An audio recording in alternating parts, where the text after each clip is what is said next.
I'm Dr. David Goldberg. I'm the Director of Skin Laser and Surgery Specialists of New York and New Jersey. I have three offices in New Jersey, one in New York, and I'm also the Director of Laser Research in the Department of Dermatology at New York's Mount Sinai School of Medicine.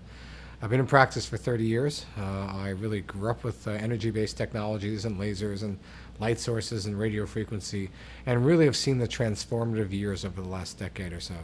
If you look at the technologies we had 25 years ago, these were lasers that essentially burnt off the skin.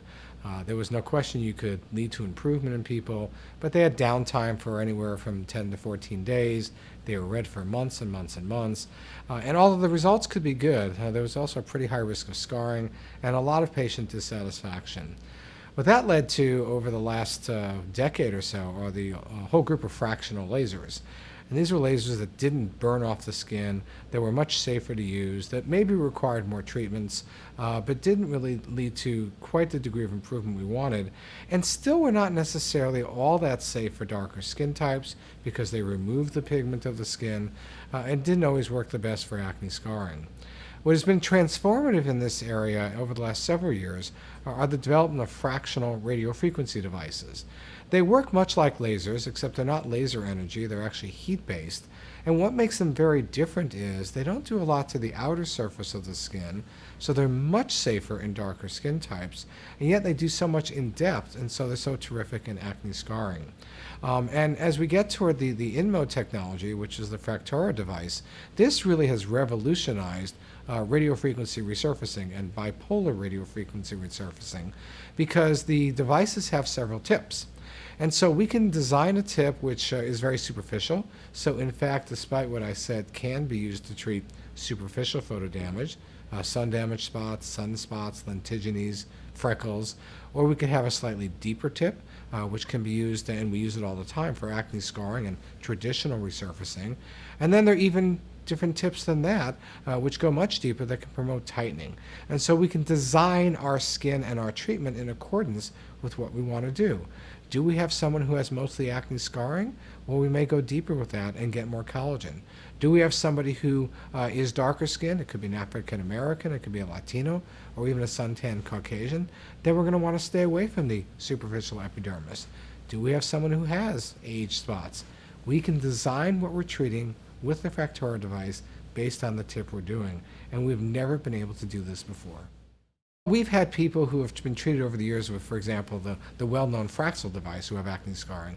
And either they didn't get the results they wanted, or more commonly, if they had darker skin types, they'd end up with post-inflammatory pigmentary changes, often hyperpigmentation, that can last for months and months and months.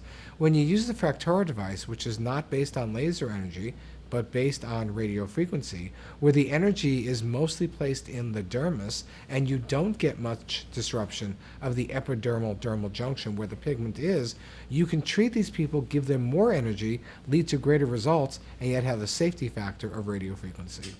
You know, the one wonderful thing about living in the United States is we treat all different kinds of people. And so in the New York area where I practice, we see Asians, we see Latinos, we see blacks, we see suntan Caucasians, we see farmers, we see everybody. And there is no device I have that I can use for resurfacing outside of Fractora that I can use on all of these people. So it's really not one individual, it's everybody. We've done studies with the Fractora device. What we've looked at is trying to take the Fractora in a slightly different direction. Typically, all fractional technology, of which Fractora is one, typically it's a series of treatments. And that series of treatments requires anywhere from 3 to 5 sessions, done 3-4 weeks apart, something like that. You have some patients who remember the old days. In the old days, we would treat them with these aggressive lasers and treat them one time. And yes, they looked terrible, but they got the treatment done at one time. So we undertook a study last year, which is now complete, looking at using the Fractora device and being a little bit more aggressive.